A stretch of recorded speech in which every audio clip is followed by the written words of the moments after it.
संत कथा सुना रहे थे। एक सज्जन का नाम था दानचंद। गंगा जी से 12 किलोमीटर दूर उनका गांव था। दानचंद को भगवान ने संपन्नता तो दी थी, धन तो दिया था, लेकिन लोभ ही इतने थे कि लोगों ने व्यंग में ही उनका नाम दानचंद रख दिया था।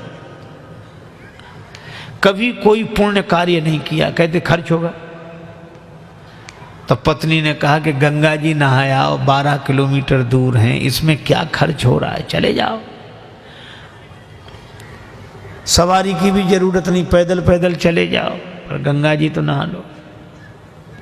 ठीक है, बहुत कहा तो सोचा जीवन में एक बार गंगा जी नहा लें, क्या हर्ज है, 12 किलोमीटर दूर है गंगा जी, जा पैदल पैदल गया, खर्चा कौन करे सवारी।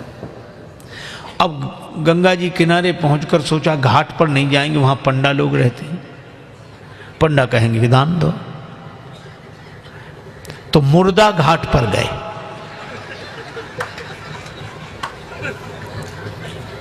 अब मुर्दा घाट तो खाली रहता,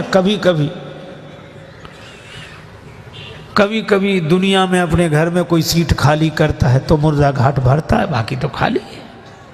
सोचा ये ठीक, न पंडा का झंझट, न दान का, न पुण्य का। गए सो कपड़े उतारे, इधर उधर देखा कोई नहीं है, सोचा डुबकी लगा ले। सो जैसे ही प्रवेश किया, डुबकी लगाई। अब कथा बड़ी सुंदर है, भगवान को हंसी लगी कि इतना लोभी आदमी नहीं देखा।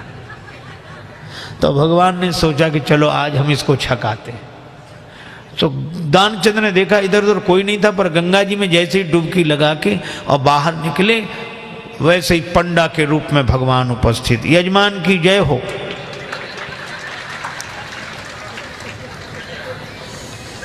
दानचंद बोले तुम कौन हो?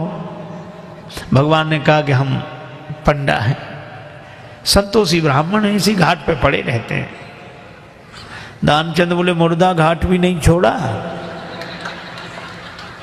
पंडा जी बोले हम संतोषी ब्राह्मण हैं और घाट पर तो और पंडा लोग रहते हैं, हम तो यहीं पड़े रहते हैं, और हमारे लिए कोई ना कोई आप जैसा यजमान आ जाता है, 1-1 वर्ष तक का खाने पीने का इंतजाम कर देता है। दानचंद बोले 1-1 वर्ष इंतजाम?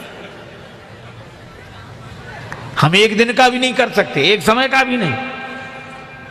पंडा जी बोले कोई जबरदस्ती थोड़ा ही है, आपकी जैसी श्रद्धा हो, कुछ ना कुछ तो देना पड़ेगा। दानचंद बोले हमने आज तक नहीं दिया। पंडा जी बोले आज तो देना पड़ेगा। तो अब सोचा क्या करें, बोले उधार दे रहे हैं। उधार? हाँ। कितना? बस वो 1 धेला, उन दिनों चलता था, 1 धेला, बस 1 पैसा। भगवान ने कहा चल दिया, तो संकल्प करा लिया, 1 धेला उधार देकर 12 किलोमीटर गया, नहाया, फिर 12 किलोमीटर पैदल चलकर आया। शाम होने को आई, थका हुआ दानचंद बेचारा घर में भीतर सोने ही जा रहा था। तब तक दरवाजे पे आवाज आई, यजमान की जय हो। दानचंद का देखो कौन है। पत्नी बाहर गई, देख कर आई और बोली किसी पंडा से कुछ देने के लिए कहे आए थे? दानचंद बोले कहा था। बोले आ गए, बाहर आई हैं। दानचंद बोले आ गया वो? हाँ। दानचंद बोले कि कह दो कि अभी दानचंद बीमार हैं, 2-4 दिन बाद आना। पत्नी ने कहा कि वो तबीयत खराब हो गई, वो बीमार ज़्यादा हैं, आप 2-4 दिन बाद आना। पंडा जी बोले दान मिले चाहे ना मिले, पर हमारे संकल्प में वो हमारे यजमान बीमार हो, ऐसे संकट के समय यजमान को छोड़ना धर्म नहीं। हम भी यहीं रहेंगे जब तक वो स्वस्थ नहीं हो जाते, यही इंतजाम कर दो।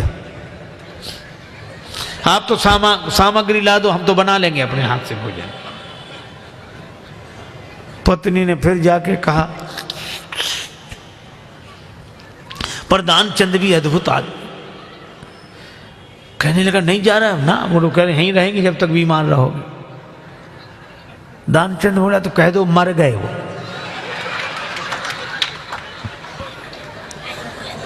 तो ये ऐसे कैसे कह दें? दानचंद बोले तुम कह दो हम श्वास रो के पड़े रहेंगे। पत्नी ने झूठे जाकर रोते हुए अभी चले गए, वो समाप्त हो। पंडा जी बोले चले गए, मर गए। अरे राम राम, लेकिन यजमान का जब तक अंतिम संस्कार ना हो जाए हम कैसे जा सकते? और तुम कहां बुलाती फिरोगी लोगों को, गांव इतना बड़ा, हम ही सबको खबर किए देते हैं। अब पत्नी बहुत कुछ, सुनो सुनो पंडा जी, तब तो अमित रूप प्रगटेते ही काला, पूरे गांव में कह दिया कि दानचंद चले गए चले गए। अच्छा, लोग सचमुच इकट्ठे हो गए और भगवान को भी मन में हंसी लगे, ऐसा जिद्दी आदमी श्वास रोके पड़ा। लोगों ने उसे मुर्दा समझकर उठाया। अब उसकी पत्नी रोवे, और वो सही में रोवे, वो कहे ये मरे नहीं हैं। और गांव वाले कहते जाने वाला तो गया, ये तो तुम्हारा मोह है। वो कहे कि नहीं मरे, गए वो तो। वो बेचारी रोती रही, कौन सुने। दानचंद को उठा लिया, बांध लिया, और वो भी बंध गया। भगवान ने कहा कि हद हो गई, ऐसा आदमी हमने नहीं देखा।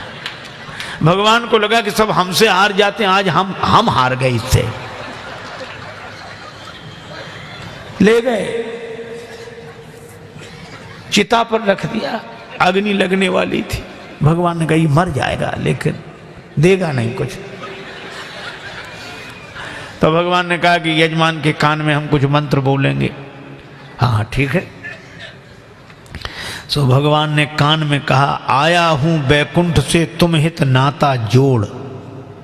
भगवान ने कहा कि हम हार गए, हम भगवान हैं, बैकुंठ से आए, तुमसे नाता हमने जोड़ा। सो पंडा ने जो कहा कि आया हूं बैकुंठ से तुम हित नाता जोड़, तो दानचंद ने सोचा ये तो भगवान है। सो आंख खोली, और जो आंख खोली तो वही पंडा, और जो पंडा को देखा तो फिर आंख बंद कर ली। भगवान ने कहा कि हम तुमसे कुछ नहीं लेंगे, मांग ले हो वरदान कछु, तुम ही हमसे कुछ मांग लो। तो दानचंद क्या बोला, बोले धेला दीजिए छोड़, बस वही छोड़ दो और कुछ नहीं चाहिए।